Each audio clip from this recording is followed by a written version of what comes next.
Hey guys, and welcome to my monthly reading wrap up for June of 2024. I thought this would be a really fun video series that I can start doing every month, just sharing with you all of the books that I've been reading and giving you my reviews of them. And I hope you guys really enjoy this. And if you guys want to see these monthly videos, let me know by giving the video a thumbs up and a comment below if you have read any of these books, because I'm really curious what your thoughts are on these books as well. Let's go ahead and get started with my wrap up. So when I read throughout the month, I actually keep a Google document of all of my readings for all of my books, so that way I can keep track of it myself. I also put all of my reviews on Goodreads, so if you want to know what I'm reading as I'm reading it, you can follow me on Goodreads. I will link it down below. But this is really a great way to keep track of the books that I've read and my star ratings and all my statistics for the year, because I am really curious, like by the end of the year, what my average rating is and what my favorite books were. And it's really nice to just have it kind of all in one place instead of just on Goodreads, because I can look at it throughout the year, like how many words I read and all that. I know people do like journaling and stuff. I just don't really have time for that. It's just easier for me to put it in a Google Doc, but I might do that next year. I might try to. I am just very lazy, so I doubt that's going to happen. But last month in June, I did read 7 books, which is astounding because I was working 6-day work weeks every single week, so I could have the vacation that I'm on now where I had 11 days off. So I was pretty exhausted, and the fact that I read 7 books in that month is actually amazing. So go me. I had 0 DNFs, which is awesome. I finished all the books that I started, even though one wasn't so great. The first book I read for the month of June was The Paradise Problem by Christina. This is actually the first book I've ever read by the authors Christina. If you didn't know, Christina is actually 2 authors, and I've heard a lot of really good things about this new release. This book actually came out the week that I read it. I heard about this book through Destiny Sidwell, and I was really interested in reading it. It has fake dating, it has the one bed trope, it also has summer vibes, which I was really in the mood for. I just wanted a good summer book, and so I immediately downloaded it on my Kindle because I wasn't going to be able to get a physical copy of the book for like at least a day. I got the Barnes & Noble exclusive edition, which does have an alternate cover for the book, which is super cool. So this is the alternate cover if you're curious about it. I do like the original cover, so I just leave it on the original cover, but I think it's cool that it has this additional cover. It's about this girl named Anna who's married to this man named Liam that she married in college, so that way she could have affordable housing when she was in college. Liam ends up being super rich, and I love a good super rich backstory for one of the characters. He basically has to go to a wedding for his sister, and they have to pretend to still be together for the wedding. They weren't really together,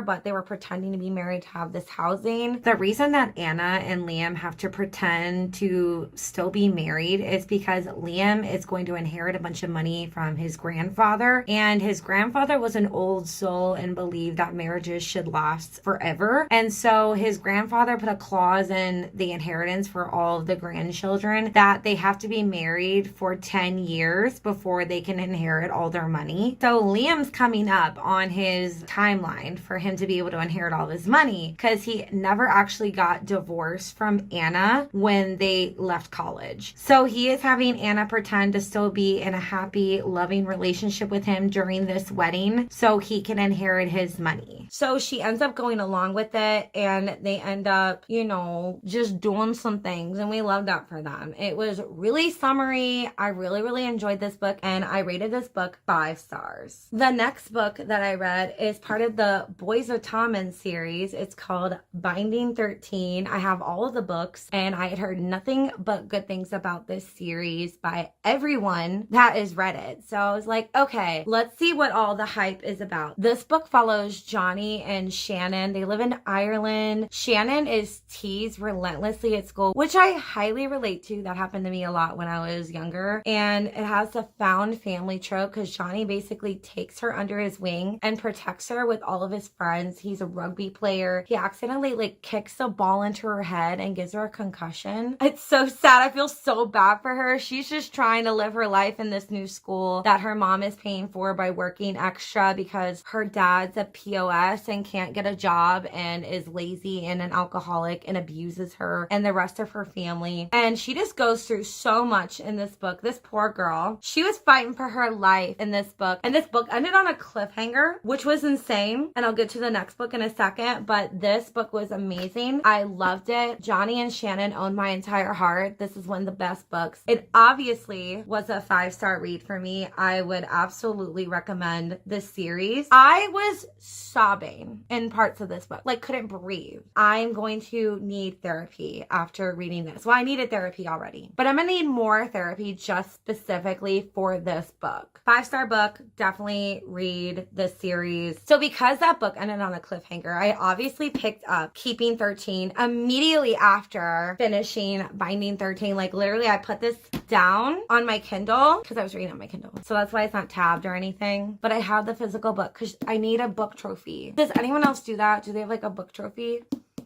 Cause same. But yeah, this immediately picked up exactly where Binding 13 ended. Oh my God, there's this big scene at the end with her dad and her mom. Oh my God, it ripped my entire heart out. Like I actually was worried it would put me in a book slump because it was so painful to read. It caused me so much emotional damage. I physically could not read another book in this series right after because it hurt so much. And if you know, you know, because I don't really want to spoil things that happened in this book, but there was a really big traumatic event that happened that was extremely sad and hard to read. Like I was screaming for my life. I gave this book obviously a 5-star because it's amazing. I probably wouldn't give it a 6-star, like one of the best books ever, because this book hurt my feelings and I'm mad about it. After reading Keeping 13, I was just in a bad emotional state and needed something like light and fluffy and happy. So I wanted to read a romance novel. And who better to read than Ali Hazelwood because she's so funny and such a good writer and I love all of her books. So I wanted to read her new release, which is called Not in Love. I did not love this book though. Like I barely tabbed it because it wasn't that great.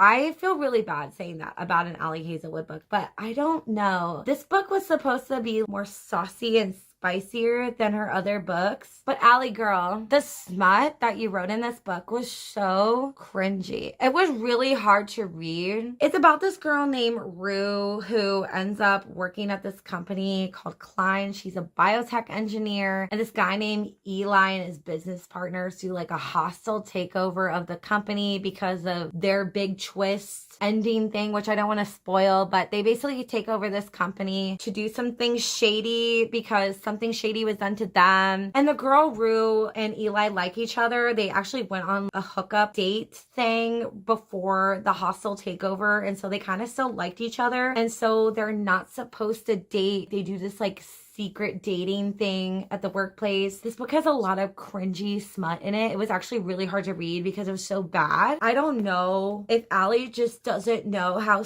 is done, but like girl, it's not what happens in this book. Like if that's what's happening to you, I feel really bad for you. There was one sentence in this book that actually caused me to put the book down and cringe. Like it was so bad. I'm gonna read it. It's on page 207 if you're curious. A quote that Rue says to Eli. Oh my God, I hate even reading this, but it goes, "Are you anticipating curing me with your magic?"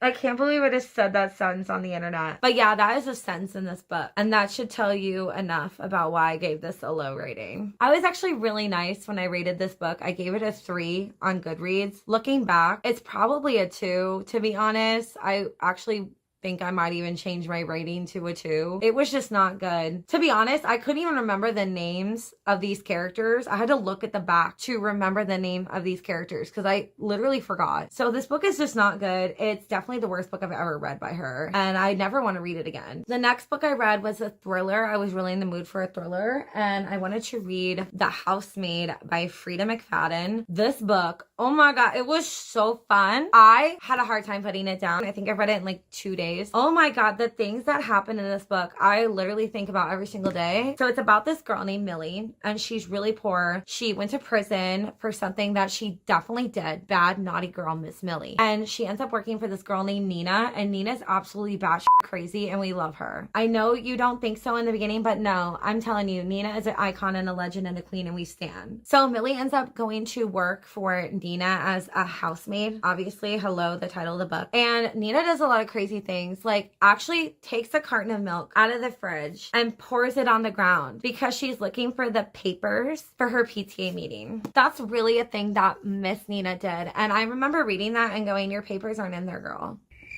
What do you mean? I don't understand. I did read this book. I also read this book on my Kindle, so all of my tabs and highlights and stuff are in here. But oh my God, I don't know how anyone could stay sane reading this book because it never lets you rest. You are constantly on the edge of your seat. You're having such a good time trying to understand, why is he acting crazy? What did Millie go to jail for? What is going on with the husband? Because he's crazy. And then you have Andrew, who's Nina's husband. I had the ick about Nina's husband immediately. I don't know why. He was just really weird to me. Mr. Andrew, you need therapy immediately. Also jail time. This is the second book I've read from Freida McFadden. The first book I read was The Inmate, and I actually read that when I was on a trip for work, and I really liked it. And so this is the second book I picked up by her, and it's The Housemaid, and it was really, really good. I recommend it. It was a 5-star book. I was still going through the trauma from Keeping 13, so I picked up another book that had nothing to do with Boys of Tommen, and I wanted to read my second Emily Henry book. The first one I read was Funny Story, which was absolutely amazing, made me bawl my eyes out. So I wanted to read another one by her, and I heard nothing but good things about this book, so I read Happy Place. And look at how many tabs for this book. I ate this book up. This is actually my new favorite book of all time. I love this book. I think about this book every single day. Oh my God, Win and Harriet,